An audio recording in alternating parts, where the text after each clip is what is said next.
বন্ধুরা, আপনার ড্রাগন গাছে পুরনো হয়ে গেছে কিন্তু ফল আসছে না, তার সমাধান খুব সহজ। তো চলুন শুরু করা যাক আজকের ভিডিও।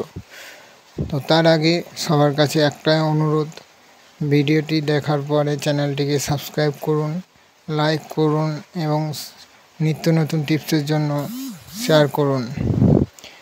তো যাই হোক, প্রথমে পুরনো গাছের একটা শীর্ষের ডগা কেটে দেবো কিছুটা পরিমাণ। তো দেখো, আমি দেখাচ্ছি কিছুটা পরিমাণ, এতটা পরিমাণ ডগা আমি কেটে ফেলে দেব।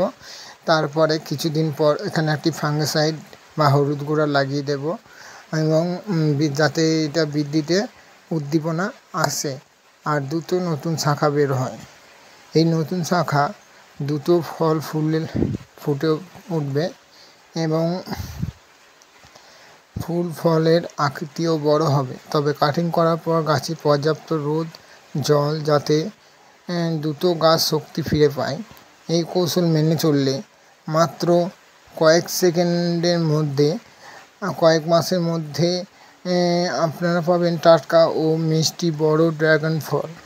তাহলে আজই চেষ্টা করুন আর বাগানে ভরে তুলুন।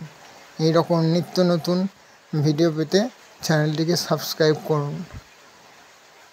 সবার কাছে একটাই অনুরোধ, ধন্যবাদ সবাইকে। দেখুন কীরকম